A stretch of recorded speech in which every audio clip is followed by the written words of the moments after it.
I'm here with Dan Meyer of Dry Creek Ranch Neighborhood Farm. So, Dan, could you tell us a little bit about maybe yourself and how you got into farming, and then we'll kind of go from there. Yeah. It's I started in 2010 after graduating from Boise State with a degree in business management, not really knowing what I wanted to do. But I was reading a lot of Wendell Berry and Michael Pollan at the time, and just kind of decided I wanted to be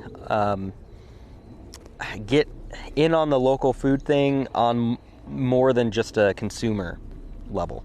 And so found a farm to intern at for the 2010 season, and just fell in love with it right away, both the land there and just the work in general. And then I interned and then worked there the next year, and then was in a position to take it over the following year. So 2012, well, I guess, so the 2013 season, I took over that farm and had been doing that ever since. And then this opportunity presented itself as the land longevity did not look good at the other place. So I positioned myself by trying to hold this developer accountable to their claims of it being a farm-to-table community. And in doing that, they wanted me to submit a proposal, and they went for it. So this development was kind of hotly contested in the local area. They're gobbling up a lot of good farmland. Putting in a bunch of housing units. Yeah, there's going to be the creek over there. Yeah, going to be 1,800 homes here by the end of it, and so pretty big. Yeah. And like I said, gobbling up farmland, which there's a lot of sprawl happening here. Boise is a really fast growing, and a lot of people from California coming in, so they're not being particularly smart with the growth here. Which is unfortunate. It's heartbreaking, and not a lot of people are even happy with me for joining in on this thing. But I'm trying to make the best of a kind of sad situation. But they want to put their money towards this thing, and like I said, I'm trying to hold them accountable to that. And so I'm getting paid a salary, and by the developers. Development company or whatever. Yeah. And I mean, we can put that in Boise Hunter Homes. So I'm getting a salary. They're paying for everything, and they installed this greenhouse and your deer fencing. Yeah, so they're about with my salary and all the infrastructure they've done, a good chunk of money in, probably 90 grand at the end of the year. And I get to keep 90% of the income generated by the farm too. Now, cool. I imagine that will change in the future. I don't know in which direction, but I imagine my salary is going to diminish, and then as the farm just becomes more, self-sustaining. So they're currently kind of taking that 10% as a small repayment. Yeah, kind of, yeah. And they're not interested in the farm making money, yet. And they know this first couple years is probably going to be pretty minimal in terms of that. So, but they're putting their money where their mouth is on it, and that's good to see at least. So they're treating it like an amenity, like they would the public pool, kind of. Kind of give us what I've kind of come to call the farm demographics. So they're 30-inch beds, 16-inch paths, and 100 feet long.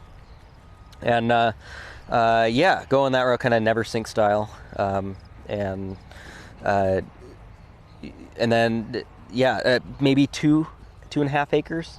I mean, it's hard to say. Within this fence here? Yeah, within. I'm not 100% sure about I'm not that. Come out and measure. Yeah. But that's about, and that's enough for especially the first year, and it is just me doing it. So this seems to be a good amount of space, and obviously a lot of food can come from that. Mm-hmm. So that's kind of the demographic there. And then in terms of market, it's going to be primarily CSA for the residents, but only 30 people are moved in so far. What's cool about this is they want the farm to establish, as this is being built out, rather than kind of the farm being an afterthought. This is going to be established farm as most of the people move in. Which is pretty cool. Yeah, because they're going to be coming wherever they're moving by. They're going to be coming in. Yeah, seeing this bumping farm Yeah. and being like, hey, maybe we should go check out Dry Creek Ranch. They say that memberships are available. Yeah, exactly. So they're trying to, a lot of it's PR, but a lot of it is just functional. Like they want this to be a functioning farm for the community, and that appeals to a lot of people. And I'll also be doing a market, restaurants as well, and like that's in the works, or I'm those contacts, or yeah, that's a piece of this that I wouldn't recommend doing. I wouldn't recommend growing unless you know you have the market for it. But this year, like I said, we just wanted to get it going. Yeah, and since you got the backers that you can kind of afford, that this is a bit of your marketing advertising, like you're saying, like if it's here before the people are moving in, you don't have a market. However, those homes are kind of being your market. You know that they're being built. You know people are going to come in and move in. Yeah, they're coming for sure. Yeah. And so I did way too much kale for just residents, and so but kale is a crop that I intentionally did a lot of because it'll hold in the field, and it grows so well. Nice. Yeah, and so there's aesthetics, but also and I'll be able to sell to restaurants and stuff. I just it's time right now. Like I was about a month behind on everything, getting in everything, but now that everything's kind of established, I've got a handle on a good chunk of the weeds. Now I'll be going to restaurants and stuff, but that's something you want to do that before. You want to talk to chefs in the winter about what you're going to have, and so that is the only piece of what I'm doing here that I wouldn't recommend doing. You got to have that market established before you get started is what I'd recommend. But in some ways it is like, if you grow it they will come, but you got to be smart about it too. Could you I guess talk a little bit about kind of the difference that you've noticed maybe between being an intern / employee on a farm versus moving up to this management role. Now it's, rather than being directed to go weed that row and then go home, now it's you deciding what needs to get done and when it needs to get done. And I presume never really stopping thinking like you never cease thinking about it when even when you're not here. Yeah, for sure. I mean, it occupies time, and day and night. And when I fortunately I had a great mentor. The gal who started the farm, she was first she was a teacher, and she was in her 50s, I think, when I started. So she had a background in teaching. Yeah, so could apply that to her when and in communications too is what she taught in the 90s, when I interned there, we had books that we were reading, and we'd have lunch, and that's when we discussed the book stuff. And cool. She was also teaching a online course through University of Idaho extension program that was like living on the land, and so like I kind of did that course as well while doing it, and so like I learned a lot in terms of the growing and stuff. It was just not just hands-on. It was a lot of good just education. But yeah, it is way different because she's managing the crops, and especially what the big difference, I think, intern is like it kind of light, and you're working a couple days a week, and then when I started working, it was good. She did kind of make me the field manager, and so I was kind of paying attention to everything, but I was getting a paycheck, and so I didn't have to think about like the cash flow, money coming in. I was just getting the check and making sure the crops were good, and that was a good progression too, because then I could just focus on learning about the soil and like how crops were growing, and the pests and weed management, all that stuff. And then when it switched to me just taking over, it's like, that adds a big piece of it that you don't really have to think about when you're just getting the check. Side of the farm. And so then it's like, oh man, like you're an entrepreneur, and that's hard. The cool thing, and I think a lot of times people talk about how hard it is to start a farm. Especially if you don't own the land and all that stuff. And it's easy to kind of tell yourself that story, and that it's hard to make a living doing it. But when you look at the business world and like starting a small business, like that's any business. And so I kind of stopped telling myself that, because actually, what the success rate for any small business is about 30%, I think, in the first like 4 years or something. I don't remember exactly, but it's bad. It's daunting. Whatever the number is, it's daunting. But when you think about a farm, like you can get started for 10 grand and be making decent amount of money. Whereas like if you're starting a restaurant or you need a brick and mortar, like you're talking so much money. You're talking hundred grand to get. I mean, for a restaurant, it's even more than that. So it's like this sort of work, we have some advantages, even though it's totally hard, and you got to have that business mindset. But it's not as hard as some of the other places to go in terms of being an entrepreneur. So I was telling myself that story a lot, and so I was working part-time at another job and never going full all in at the other place, and so this I've kind of learned a lot of lessons about what not to do from the other place, and so just doing things a lot differently on this one. But back to your question, it's different moving through that progression of interning, working, and I never interned or worked on another farm, and that's not the best. I would, because there's so many different ways to go about it, and there's no one right way to do it. Farm. Because you said you interned on the previous. I interned, worked, and then managed at the same farm, and so I never got any other perspective. I mean, there's local ag days, or where you travel around to the other farms and you get that, but that's just one day. And obviously they've cleaned everything up, before the before the tour, and exactly. And so it's just it's like Instagram. You just see the good stuff, A lot of times they don't go into the struggles of the stuff. So anyway, it's good to have a diverse. And now, like when I started 2010, YouTube was around, but there's so many great resources online, and now that I didn't have or didn't really tap into back in 2011, 12. So that's good to see growing too, just the different resources that are out there now. Where you're saying that there's definitely some mistakes and things that you learned. What would you say, one or two kind of examples of what was something that you were doing, and then you became a manager and started being like, I'm not gonna do it that way anymore. That actually right there was a mistake, I think, because I didn't change anything.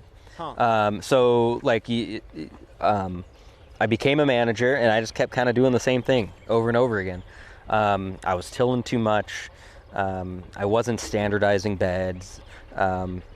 And I kept having weed pressure issues, and I stopped learning too. So I wasn't going out and doing this because I was 4 days on the farm, 3 days at the other job, or vice versa.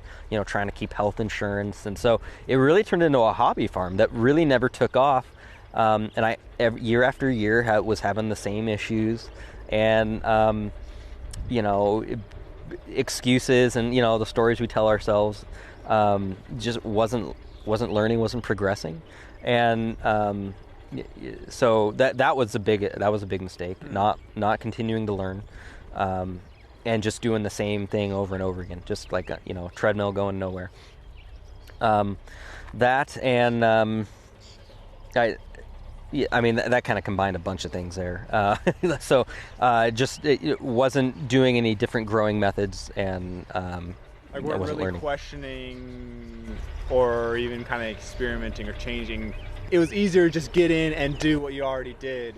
Yeah, because that's what I knew. Try and change it a bit. Yeah, and just self-isolating, so I wasn't talking to other farmers in the area as much.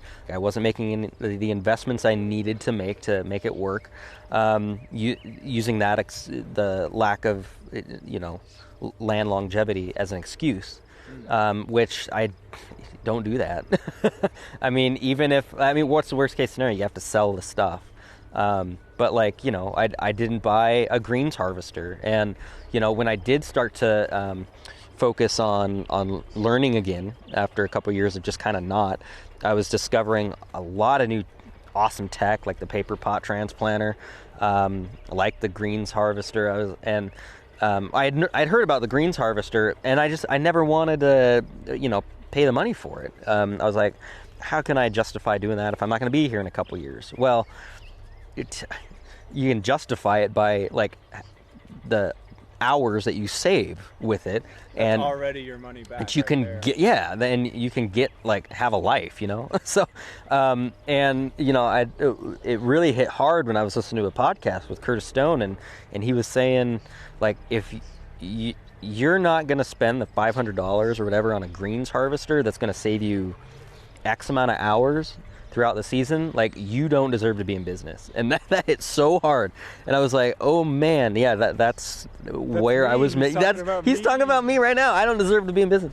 So that really kind of it was an eye-opening and wake-up call, that I got to think about this in a different way as a business. Like, I got the crop, like I know what I got to do to make the crops happen, but now I got to make it function like a viable business where I have a life, because I got a family, I got a wife and daughter. So, I got to make this work, financially and within my, life. So, just started really thinking about it different after that. And then, as I got this new project, I've been thinking about that nonstop and trying to make it viable in that way. Could you tell us a little bit more about, like, so you're saying about the business side, and I know before the camera started rolling, you were telling me that you actually went through school for a business degree, and then you did your farming intern. So how, I guess, a little bit maybe about your business background and how you think that's either helped or maybe detracted, but how that's played into. Well, obviously it didn't work that well with with the other farm, but I majored in business management because I didn't really know what else I wanted to do. And I liked history. I was there for a bit too. Yeah, I minored in history and philosophy because that's what I liked, but I didn't want to teach. So I was like, I need to do something that I might get a job with later. I'm super privileged. My parents paid for most of my college, and so I wanted to do something that was like legit. I didn't want to just just get a degree. Yeah, for exactly. Like I wanted something really practical. So I, it took a while for me to kind of apply the things that I needed to do. And I mean, now I feel like I'm better at it, but, or just, I don't know, doing better at making those business decisions. But it is helpful, because I mean, in the end, in our society, somewhat unfortunately, this is a bit, and we have to make money to survive. And so, if we want to do this work that's important to us, that's important, to society, unfortunately now we have to make money, and that's just the reality of it. And if we don't make money, it's just not going to function. It's not going to work. And that's kind of where I was at with the other farm. It was just a hobby farm. It was paying for itself, but not making a living for me. But yeah, so the business background that I have has helped. But it's taken, some people like Curtis Stone to kind of like drive that home, and realize that I need to tap into that better. That this is a business that you're farming for money, that you've got a bottom line. Yeah, exactly. As you said before, like, you got to keep the lights on, even though that metaphor doesn't necessarily apply here. Like, it's still, you got to pay for stuff. You got to. It doesn't just happen. This doesn't just keep. Like, it's not going to be here next year if you're not positive at the end of the year. Well, an example that I'm thinking of right now, and like I already mentioned, like I have these beds of kale, and I don't have a market for it right now. Like, I don't have restaurants that are directly buying from me every day or every week. I mean, I'm going to get there. I'm finally at a point where we can, where I can take the time to go talk to some chefs and do stuff, and I'm sure I can get it. But I wouldn't recommend planting a bed unless you know you have a market to sell it. Like, why bother with it if it's just gonna like sit in the field? So stuff like that you gotta think about, and have that market established, before you start planting stuff. That's important. Do you have any, like, kind of keeping on this business bit a little bit? Do you have any like metrics or like things that you're tracking on the farm that tell you that you're doing well, or let you know what needs to get better, or that kind of give you that? Yeah, right now I'm just doing spreadsheets, and you go to these farmer conferences, and all of the good farmers in like any area are going to tell you this. Like, they're going to talk about tracking everything, and it's always one of those things that like, yeah, we got to do that, and then I would never do it. But I'm doing better now. I discovered 10 this year, which I decided not to use this year just because of how nuts things were with this first year. But I'm definitely going to use it next year. And it's a crop planning and tracking, everything from the purchase of your seed to when and where you sell it and for how much. So it's a great way to track for organic certification if you're going to do that. Also, it's just good to track all this stuff. And then at the end of the year, you can print off reports and stuff like that.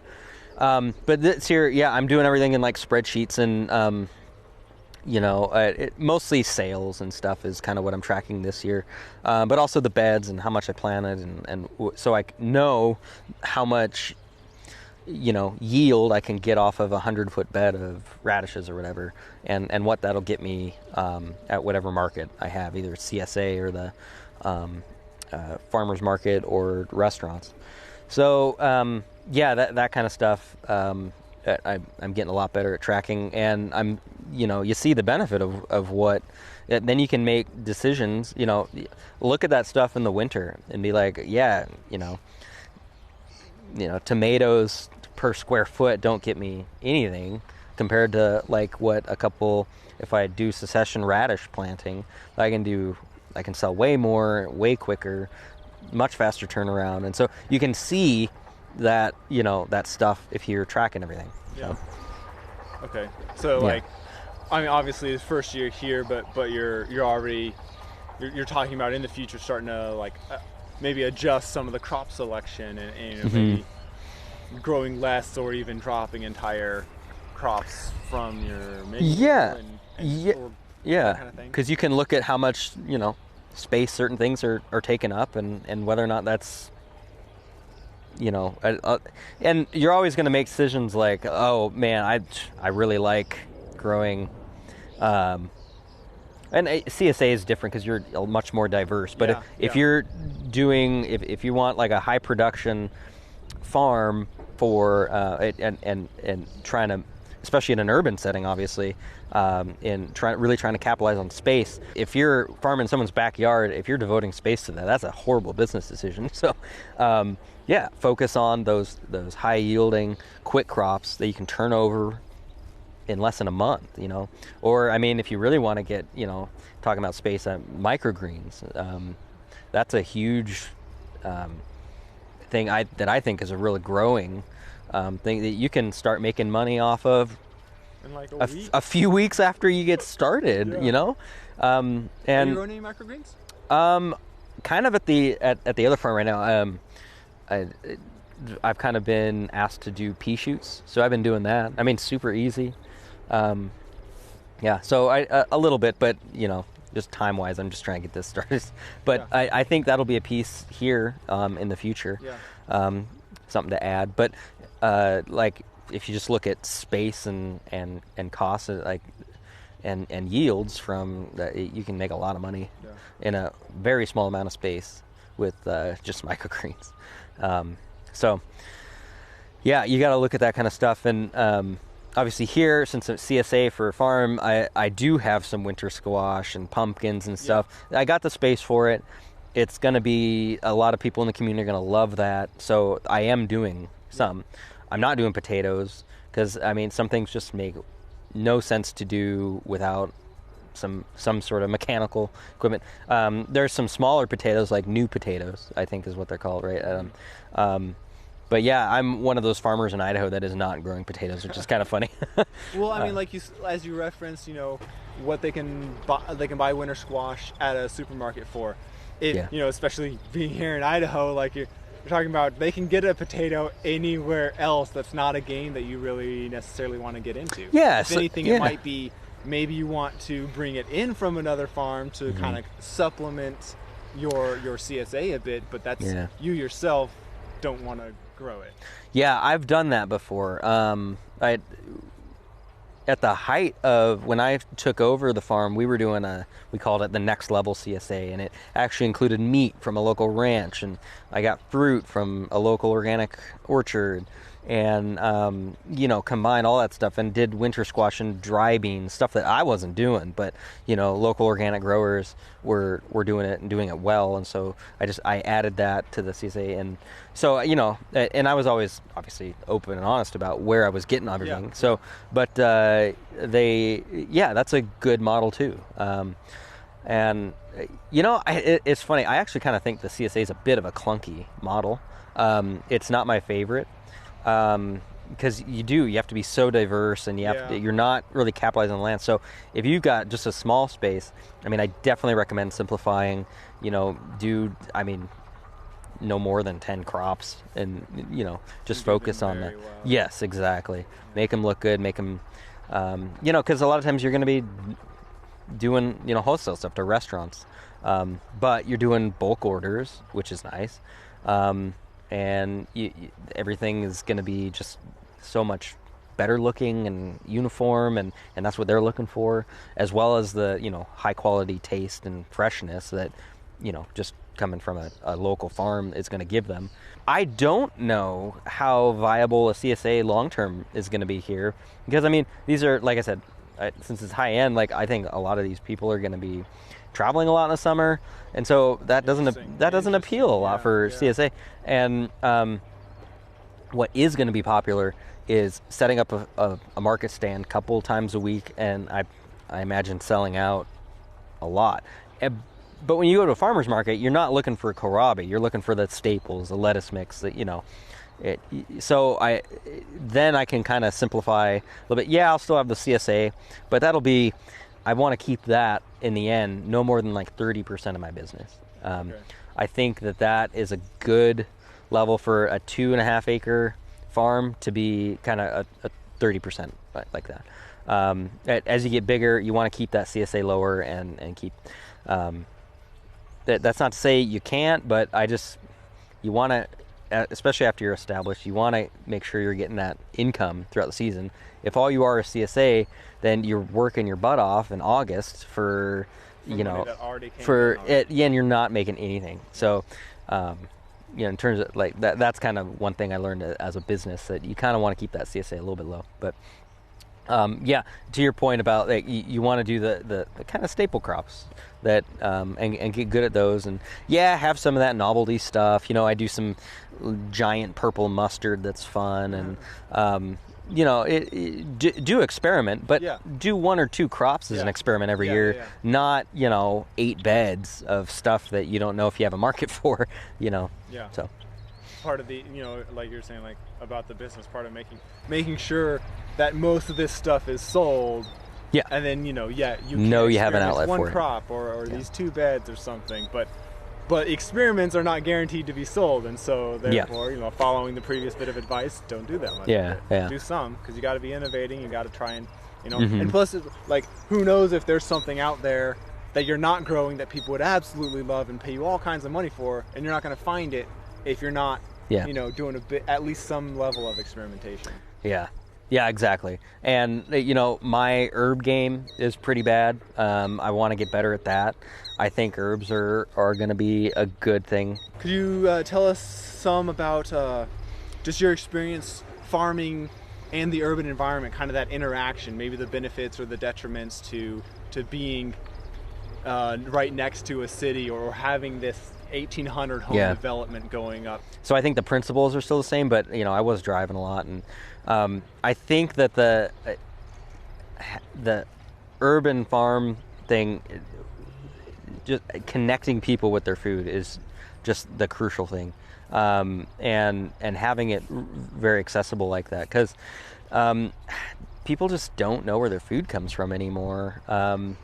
And obviously it's better since, the kind of the local, ag thing. I felt like it was a lot more on the nose, on the ball, like after the crash, 2008. I feel like people were really into it then, even though a lot of people were pretty strapped, and but I felt like there was a little more excitement about it now. Yeah. And so I think we got to kind of keep it in people's faces. Yeah. And doing that, the urban farming is, you can grow a lot of food in a small space and make it look good. And that really gets people constantly thinking about it. And, most people are so busy and just trying to make it. So, seeing that all the time is so important. So I think, that's what I am excited for with this project. It's horrible sprawl, but people are really excited about it. The emails and the people who have come to see the farm already are super impressed with it, by it, and people who maybe hadn't even thought about it before. So just keeping that in the public conversation it is so important. And then functionally, I think it's the direction we're going to need to go. What's kind of funny is I don't want to get too into the weeds on what's going to happen in the future and or anything, but I think car culture is probably on its way out, and I don't see the typical suburb as having much of a future. I think we're going to need to retool our sprawl and our subdivisions to be more like self-sustaining little hamlets, rather than this place where we dwell and then drive off and do our thing and drive back to sleep. Like, it's gonna need to all be kind of, centralized. So,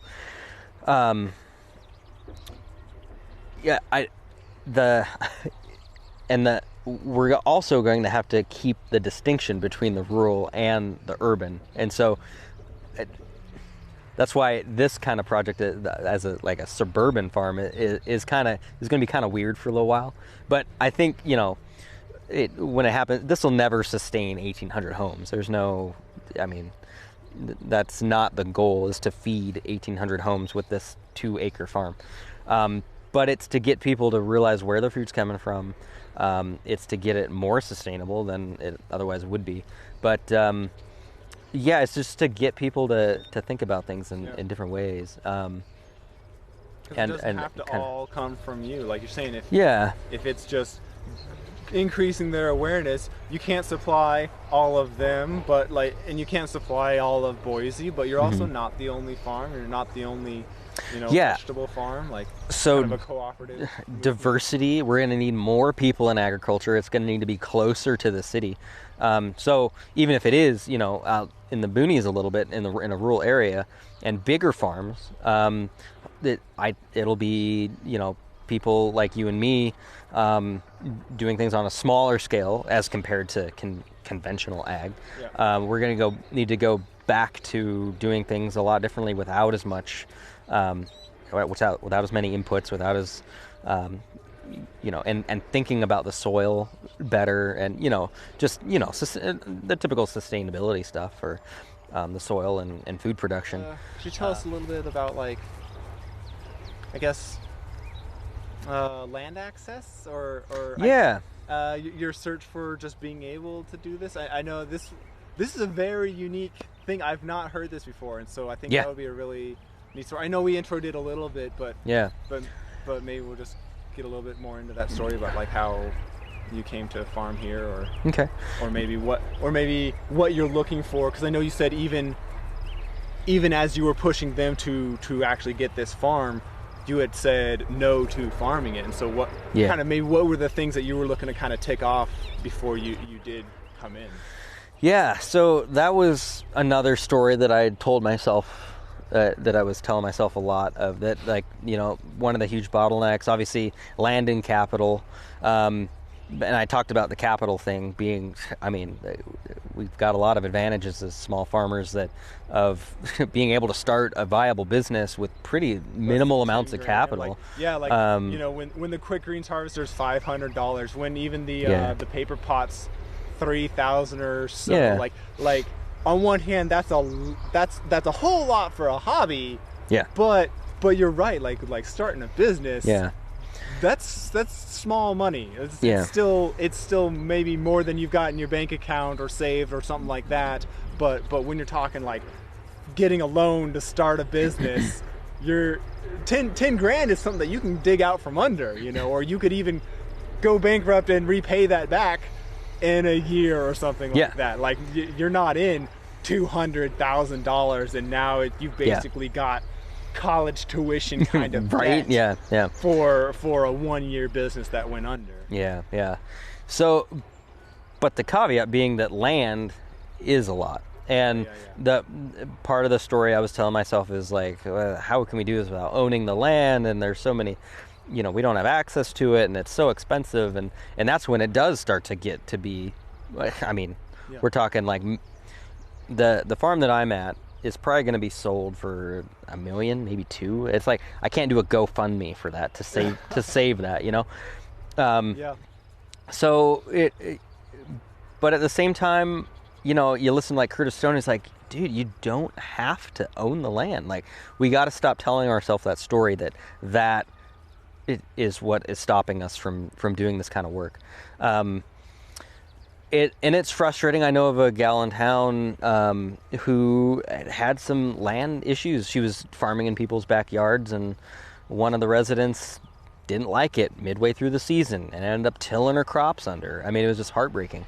And so there was a bad falling out. So that kind of stuff does happen, but there's ways around that. And, like Curtis Stone turns down people who want to give him land because he's like, I don't want to, he doesn't want to, he wants to do as much as he's comfortable with and manages and has good relationships with the, land owners. So, that was part of my issue too, is I was frustrated with not owning the land, not knowing what was going to happen. And, kind of told myself, well, I don't know what I'm going to do if I don't have access to land. But like, here's an example of like, I found a place where I don't have to own the land, and I'm getting not only free access to farm here, but like I'm getting paid to do it. That's amazing. That's awesome. It's so super awesome. And this is a model that like, I really want to see replicated. That I'd really like to see as like developers realize that this adds so much value to communities. People are looking for this. And I see it a lot more now. And so I think that 2008 time when people were really into the ag thing and finding out about CSAs and all that stuff. Now those people are like in governments, and I think, I mean, I don't know, maybe this is just wishful thinking, but like maybe they're more ripe to, give, I don't know, tax breaks to businesses that lease land to urban farmers that for long-term contracts, like 10 years. And it's like, okay, their taxes are reduced on that land that they're allowing to be have production on. So like there's ways to like help out both the landowners and the people farming it to get longevity, and so that those landowners get a benefit from doing it. So I think the time is kind of ripe for getting creative on ways to do this without owning the land, because people realize the kind of value that it adds to an urban environment, to a subdivision, whatever. And so I only see that getting better, and I only see access to land getting easier as good people or good growers and good business, good growers who have a good business mindset are successful in these endeavors, and people are going to want it more and more. And so, yeah, it's frustrating and it's hard, but because it's such a bottleneck or such a, what's it? I can't think of the term I'm looking for, but like, it just that access to land is such an issue, but there's so many creative ways around it, that I try to encourage people not to worry about that as much, and just get creative and look for those areas where you don't have to own land. And there's always, if you want to go bigger and more rural, I think there's going to be lots of access. I mean, as farmers get older and their families have moved off the land, you know, a lot of times they don't want to sell to a developer, and they want to sell to somebody who's going to keep the land in production, and finding those people and connecting. There's just such a disconnect right now, I think. But you know, that's been getting better since the early 2000s as well. Finding somebody who can take over. So you don't necessarily have to own it. Is all I'm trying to get at. Yeah, I think that's definitely kind of an important thing to keep in mind for your land access, is like, if you can let go a bit of these ideals like owning the land or having it be where you want to be or something. If you're, you know, being willing to sacrifice or give on a couple of things, like if you relocate to where this guy's got a farm and is ready to pass it on to you, work out some kind of transfer there, then you've got more options than if you just pigeonhole yourself to, I need to buy land where I'm at in the city. I'm sorry, but like, if you could do that, you already would have. Already, if you've got you'd be in a position to have, or somebody money. Already has, you know. So I think that's a big thing to keep in mind, is just like, we're just continually late to the party, you know. It's everybody already owns all the land, like the rich people already, they're already here, and their families have been, and like, they've got it all. And so here, if you're trying to scratch out something new, you've got to find a way to fit. And you know, like, a lot of people are really into like rooftop gardens and stuff. I mean, but then you're talking about $200,000 to get that kind of I mean, unless you do like raised beds on a roof or something. But I'm thinking more like, there's a farm in New York City that's Grange? They're all, but I mean, that, I can't remember. They just did a new building, and I can't remember the cost that it was. It was like probably $500,000 to get this, everything retrofitted, and make sure that like it's stable and soil onto the top of the building. And it's great once it's established, but it takes a lot of money to get something like that established. So you know, that's cool and nice, but like, again, then you're talking about like, you know, you got to have a lot of capital investment to get started on something like that. But I mean, there's a great thing in Portland that was a couple of years ago. I don't know if they're still doing it, but they would tear up old asphalt, like old parking lots, abandoned parking lots, and start community gardens there. I think that, you know, programs like that are great. And you know, you just gotta, you know, talk with the city and get the ball rolling on this stuff. And then, because I think a lot of places they see the value in it, and they're ready to kind of do what it takes to get people and make it long term, rather than just, we're not building anything in there for a couple years, so go ahead and farm it. And then one year, the next year, they're just like, oh, we're going to develop now. Sorry, you got to get off. And you put all this time into building up the soil. But you also have to, I've thought about this a lot this year, because there's about 45 homes going in next door to my other place. And so, and that sent a lot of like voles and rabbits and stuff into my area. And I didn't give one squash to the CSA last year, because it was just destroyed by voles. It was horrible. And it's squash, like the easiest thing to grow. It's like, really, I couldn't do that. Last year, a lot of pest loss.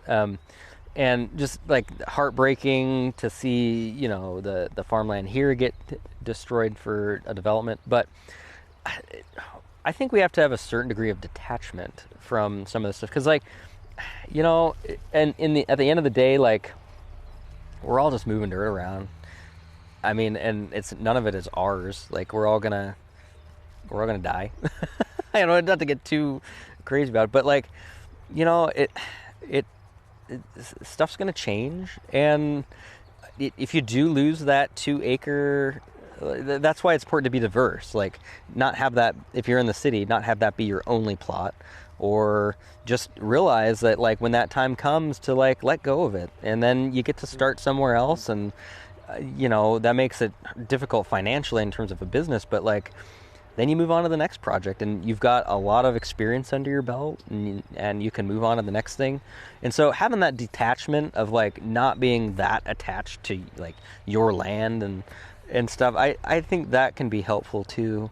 Because I was real broken up about it for a while, and real just heartbroken that I see the future at the other farm, and eventually it'll be houses, and, like, I did all this work and stuff, and on that land. It's just a part of life, and it's a part of just the reality of the situation. And if you dwell on that, then you're just going to be heartbroken all the time, and that's no way to live, right? So it's like, trying to make it through philosophically through those processes is hard to navigate. Yeah, I originally said no to this project because I also saw them as just trying to do some PR stuff, and wanting to, because they wanted me to do it real quick. They wanted it actually by the highway that's real close by. They wanted it, like, right there. I was like, oh, so you're just window dressing this thing, and they weren't thinking about it long term.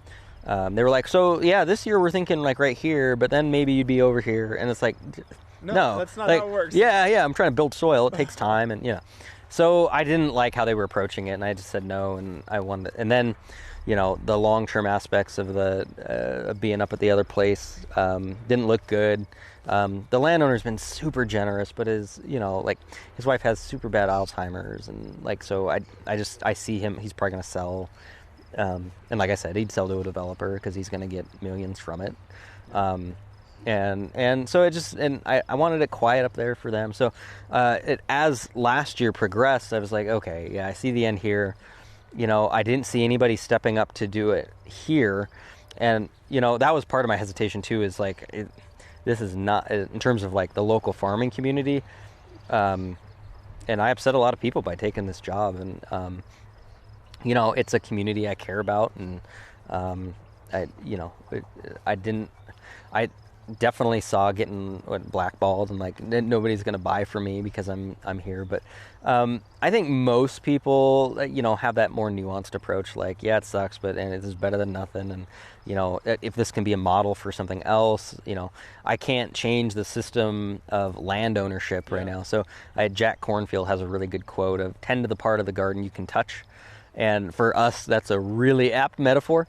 But I can't control like I said, this capitalist system of land ownership. Yeah, well, you can do this farm. But yeah, I can, and like I said, hopefully this can be a model of something that can be emulated. Again, just what does feel good is holding these guys accountable to a farm to table community.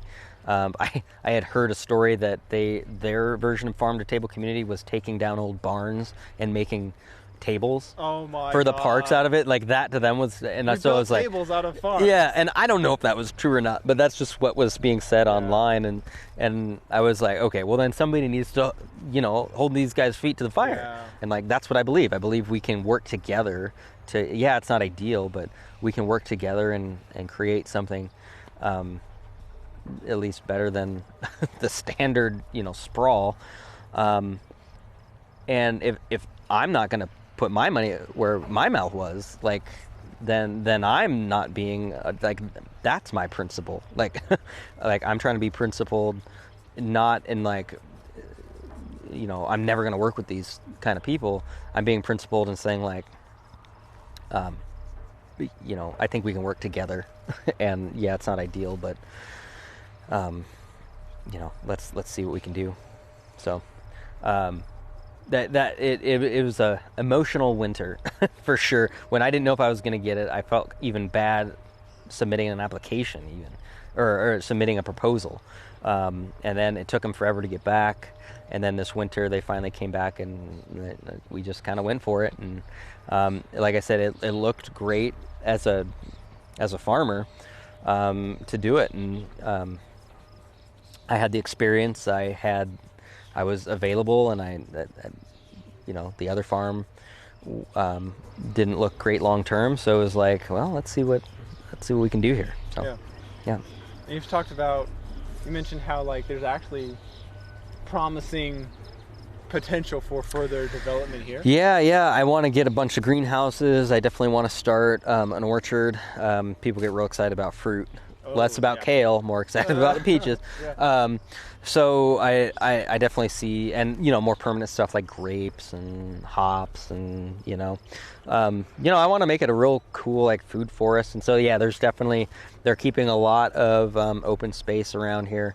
Right now, that's just kind of like a hayfield next door. So that's where I kind of want to put the orchard and the sprinklers that we yep, that's over there. That's where I'd like that to go. And I mean, and all this stuff I'll have to propose to them. But because this is a lot more successful than I think they were even anticipating this year, I think that'll, and it I think it'll appeal to them to expand that way.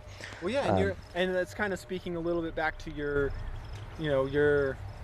business education and putting together this proposal. Like, it's something a little bit more foreign than just starting it. If you do have the land access, then you get to just do what you want. But you're talking their language now. You're saying like, here's what I'm going to do. This is how long it's going to take. This is how much I'll be able to make. This is how many people I'll be able to feed. All that. Yeah. And it'll be the same for like, hey, it's going to cost this to put in this orchard. But here's the thing: in 5 years, you're going to have like 20 peach trees and 30 apple trees, whatever your plans are, and all the grapes and the hops, and like you can if you want this to be a farmer table community, like I can take you there. Yeah.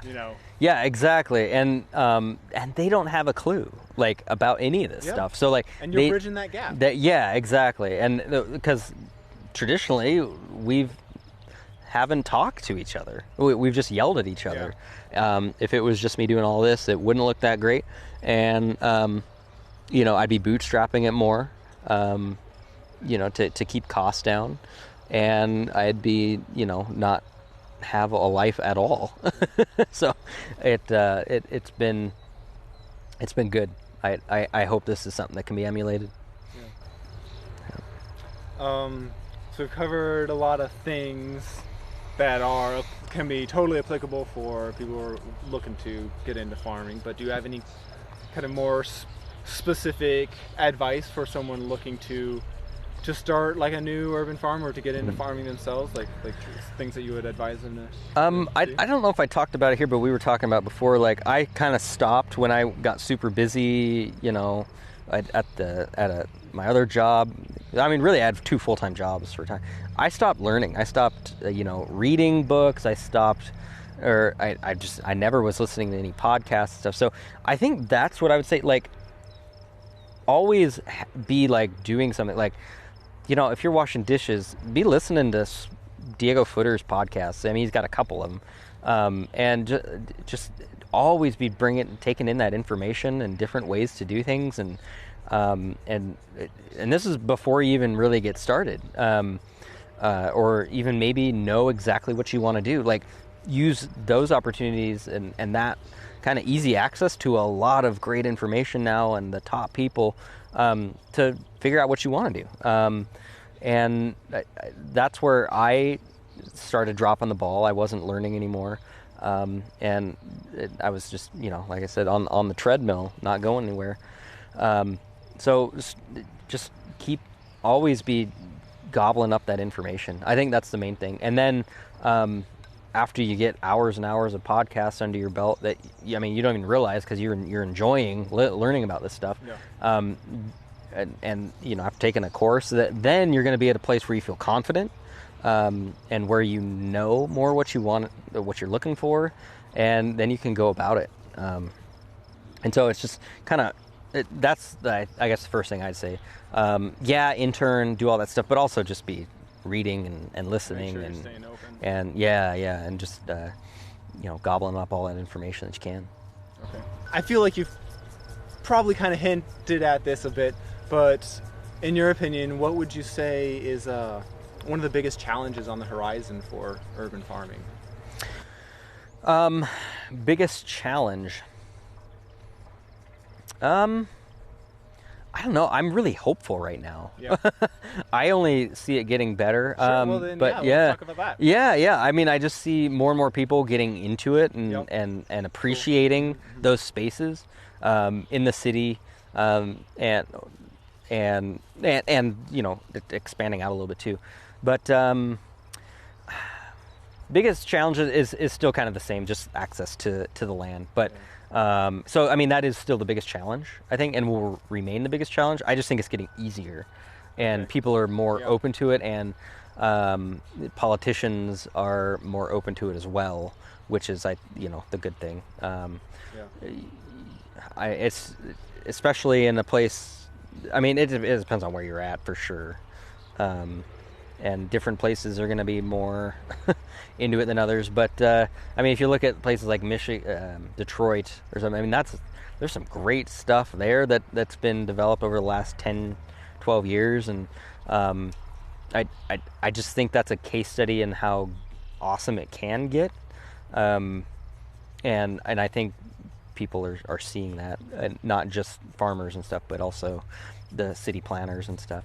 And so it's getting better. So that I'm just hopeful in that way, and seeing more stuff like this. But yeah, the biggest challenge is still going to be, I think, land issues. I really appreciate your take on this. Like, it is the biggest challenge, but you're seeing more potential for it to be overcome, and you do make a really good point about, like, the legislation. That's always the thing that's harped on in research articles, no matter which field they're in, or how they're examining urban ag.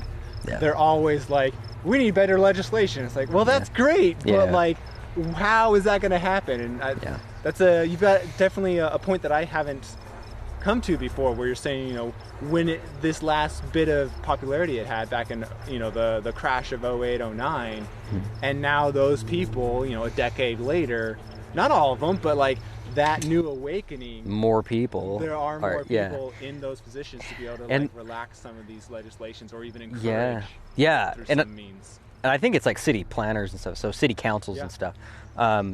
Because that can also be like weird things like zoning can often be an issue, and like, oh, you can't do that because it's residential or whatever. And it's like, if you just get 2 or 3 people on a city council who are into that thing, they can convince the others to, like, just change it.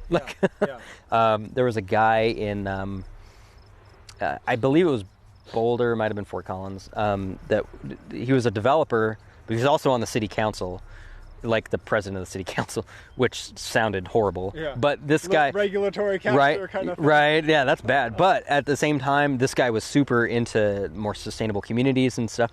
And they did this. They had a farm as part of the community.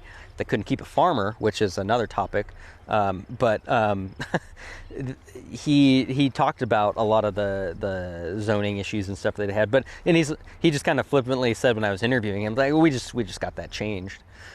So, like, there's an example of a guy who's a developer who's supposed to be this evil, the evil developer, but he was also a politician, like, on the city council, which also sounds really bad, but his heart was in a good place, and he was doing stuff that was innovative and new and creative, and got the stuff through, and now there's a higher end development that has a farm as part of the community. They have that issue of keeping the farmer, but if we get better, I don't want to say better farmers, because I don't know the story of the people who had been a part of it, but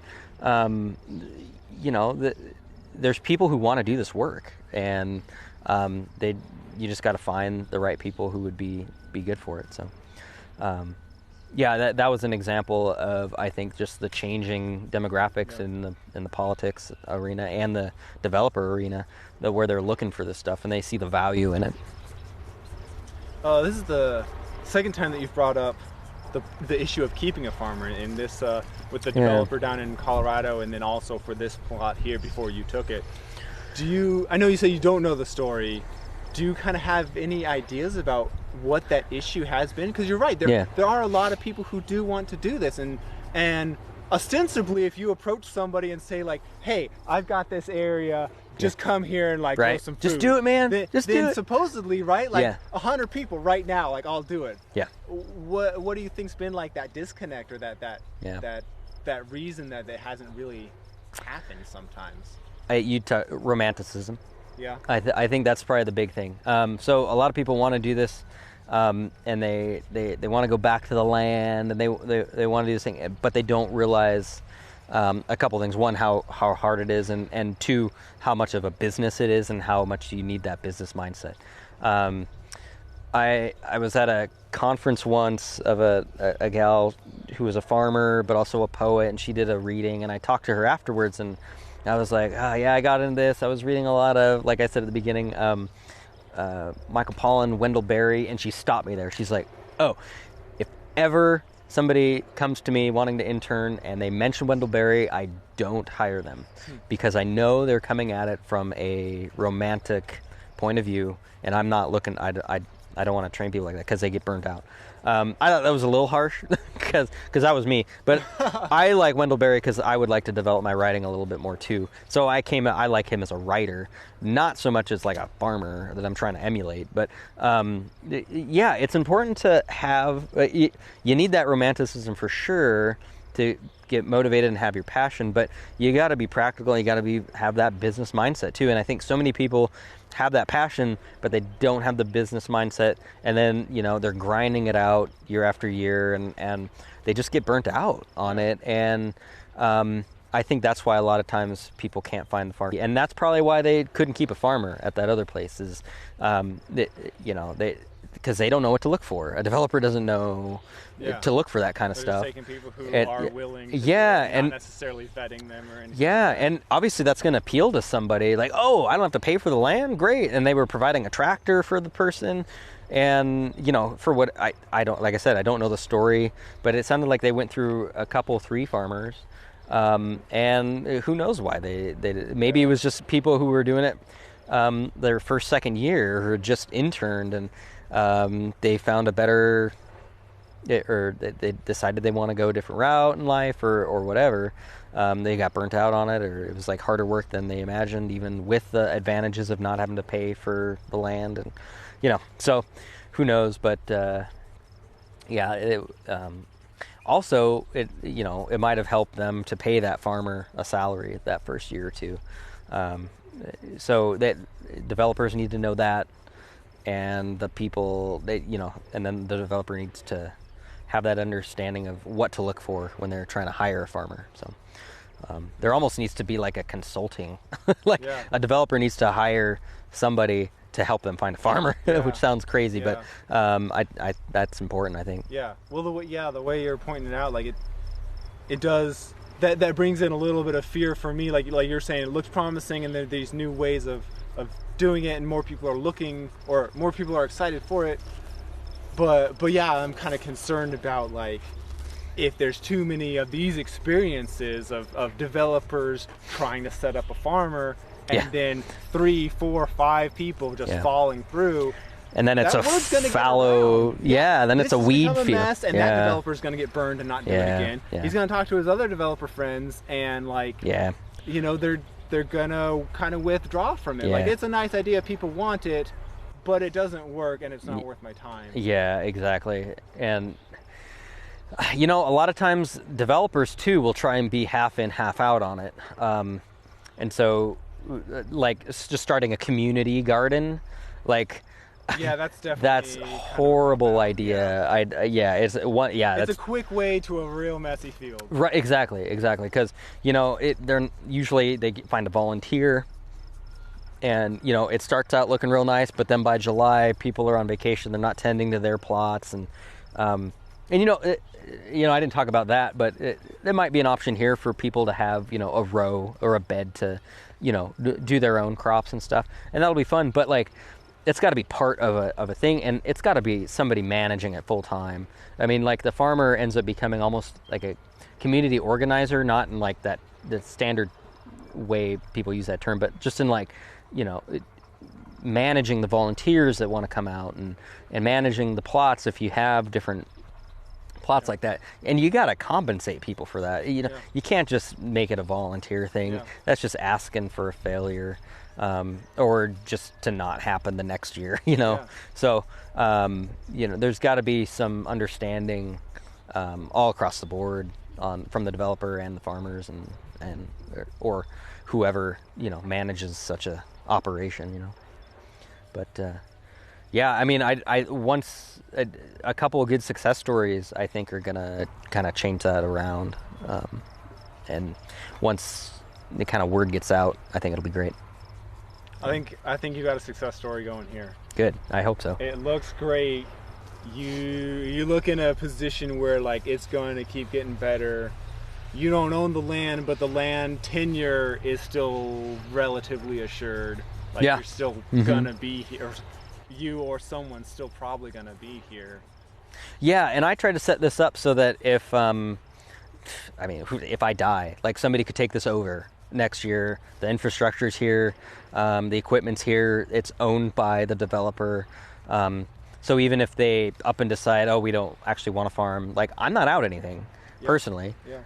And they can sell the equipment or whatever. But so I think this is a good way to do it, and find the farmer who knows what they're doing, who has that business mindset, and just makes it a little easier to do, and to make it viable.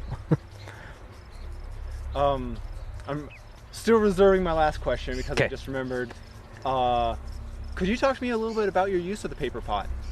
Yeah. So I've got one other farmer who's used it and didn't really like it. Found it Yeah. like the chains were ripping. Yeah. And was often finding it didn't really bury, so he's going back and hand burying his Yeah. chains. And he's like, at the end of the day, it took me about as long. Yeah. And it was just Yeah. like, why? Yeah. Why not just go in, with your And hory just- hory or something, like go in, plug in the transplant, Yeah. just do it yourself. Yeah.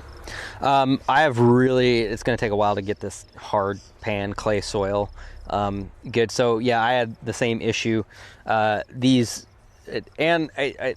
I think that's just timing on the paper pots ripping. He just had them in the paper pot for too long. Those roots got too bound, and so whenever it went to pull, the roots just made it rip. So Interesting. that's his issue there. Okay. I think that's an easy fix. Just plant them sooner next time. Send him a little email and be like, yeah, I mean, not that I want to tell you how to do things, yeah. but I heard this. Just a tip. And then he's just got to set it so that it digs a deeper trench. And with me, I had some issues in some areas where it wasn't digging it deep enough because it was too hard. But that'll come. More compost next time is, and so that's what I think will fix there. But it's such a time saver. Like 100 feet of You showed me that. Salanova This bed of was salad. 5 minutes. That would have taken an hour and a half to transplant Yeah. all those things. And I think in the end it takes some time to learn any new Yeah. technology and stuff. And so I'm a big proponent of it. I mean, Connor Crickmore at NeverSink says that it equates him to a day off a week.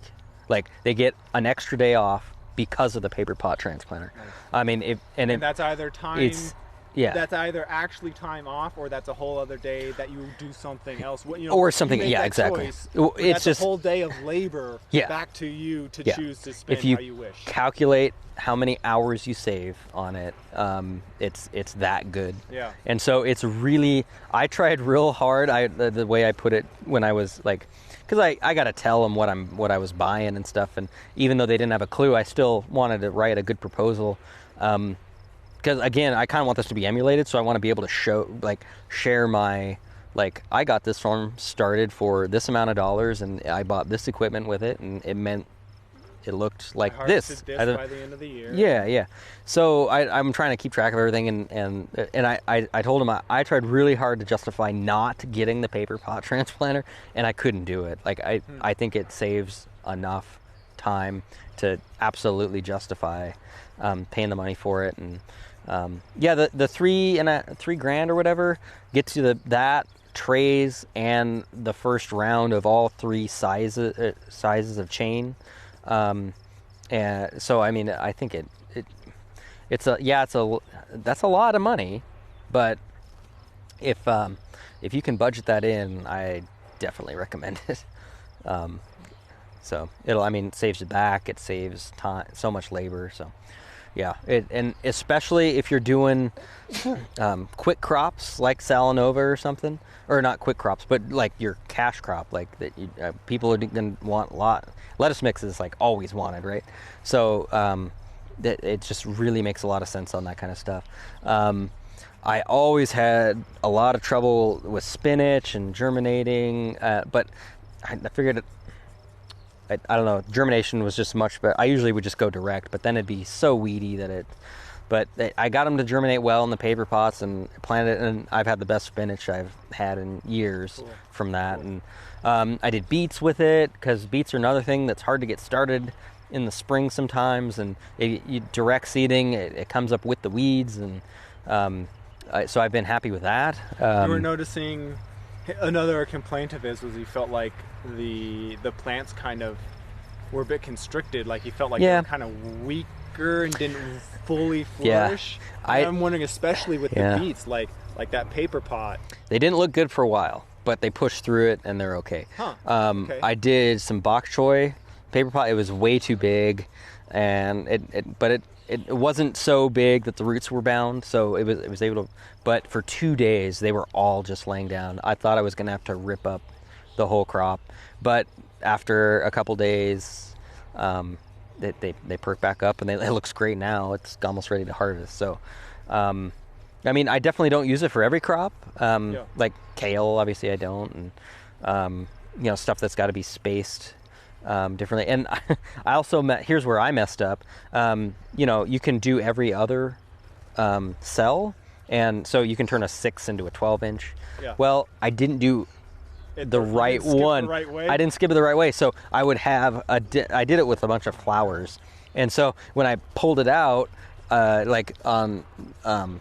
was trying to do a chunk of 6-inch spacing, then a chunk of nothing. Yes, exactly. Oh, yeah, it was so bad. And so it was with some sunflowers that I was doing. I wanted them 12 inches apart. Because I was doing the 6-inch paper, and so I just ended up popping them out and planting them direct. And so lesson learned now. Now I don't skip that. Exactly. So it takes some learning, and it's frustrating. 1 or 2 times, but like the corn, you saw the roots in the on the thing, because it was going through, and I just didn't have time to get it in, and it was way too root bound to pull out. So I just popped them out and did them, and again, lesson learned. It happened my first thing on the peas that they were just in there for too long because I couldn't get to the field, and I just started it too early. But now I know you just got to start it get a little later. Just don't let them get root bound. That'll come. That you just figure that stuff out as you go. But for the most part, I highly recommend it. I didn't get it before I did like leeks and onions and stuff, but I think that's going to make a lot more sense, because I mean, gosh, just all the time planting, because doesn't sell for that much. I think that's like not only saving your labor, which is always good, but especially saving your labor on some of the lower value crops makes it to where maybe you can grow more onions if you can plant a whole bed in 5 minutes. Where if you're out there trying to plant 3,000 onions, and from them out half-gallon pots, that's what I was using. You got to rip off the roots, and it's just you need a volunteer day of like 8 people to knock all that out, and it just doesn't make sense. It's like so much easier just to throw them in that and line it out, and boom, there's your leeks. And I like leeks because they're it's like the first one to go in and the last one to harvest. So I just kind of like them. It's like bookends for a season. Cool. And so I like doing them, and I like having them for the CSA and market and stuff. So, but there's just better ways to start doing stuff. And I only see more and more progress and technologies coming. Even if you're on a bigger scale and using a BCS, like I see stuff like that being developed for those kind of walk behind tractors, and it's exciting to kind of see the innovations that are coming. Well, we covered a lot, and I don't need to take any more of your time than we've got already, but is there anything that you'd wish I'd asked, or anything that you want to make sure is said? No, I think I was able to kind of weave in all the stuff I wanted to about, I mean, I guess I'm super into the no-till thing. That's really popular right now, and more and more people are just discovering that, like, and I've always known it, but I've never had the time to do it right. And another story is like, this is in the Mississippi River Valley. You can't go no-till, but I mean, you can absolutely do it. I mean, even on this hard soil that I have, I'm already seeing benefits. First year of doing tarping and then using a tilther rather than the tiller, and having the standardized bed and stuff, and just broad forking, and like I said, I had them buy a tilther, and it was kind of cool because, like, they were like, oh, so we don't need to buy a tractor, so they're saving money. They don't have to buy a $12,000 BCS with attachments and stuff. I'm just like, let's buy this $500-600 tilther. Sounds expensive, right? But if you contrast that with buying a tiller, it's it's quieter, runs off of a drill, it's not gas or anything. So it's again, it's like bootstrapping it. Like, you can get something going for pretty cheap. So definitely love that route, and love the innovation that's coming, and from that direction of taking care of your soil better, and also just I'm not even thinking about it in terms of the soil as much. I mean, I am at a deeper level, but it's just saving me so much time in terms of weeding and looking better. So you're noticing benefits. What were some of those benefits of not tilling? Yeah, well, I see a lot of benefit in. So when I was first using the broad fork, it was maybe going in that far, but after one crop, it's about double that now. So now I can get the broad fork in about that much, and so, like, it's an experiment to see, like, on this new land that I haven't done anything with, and it's just been like fallow pasture for. I've looked back in the Google Earths, and it's just been fallow pasture for at least since, like, I think 91 was the latest back that a Google Earth thing goes, and it's been green and brown, and so it's not great soil. It's an experiment to see how long it takes for me to be able to push that in all the way, Yeah, and cool. It'll be an awesome day when, like, I can, and tracking, your foot on it, and just all the way down. yeah, like kind of like you're tracking your kid's height in the door frame. Yeah, you're like tracking your progress. I'm tracking how far down that broad fork will go. Yeah, so. Cool. It'll be fun to kind of watch the soil get better in that way. And already I see a ton more life. I've seen some crazy worms already, when the first time I was kind of planting, I didn't really see much. And so, I see the benefits there. I see the benefits, and just in terms of practicality and weeding and time saving, it makes economic sense. It makes total sense from an ecological soil health standpoint. It seems to be working really well. And I recommend that route for sure. And even BCSs, they've got adjustments to not go as deep and to just do that till thing rather than a till. So I think even if you are getting that bigger equipment, there's ways to go the no-till. So like that. But other than that, I was able to weave in everything I kind of wanted to. Okay. I think. All right. Well, thanks a lot, Dan. Yeah, I really thank you. Appreciate it. Yeah. Thank you.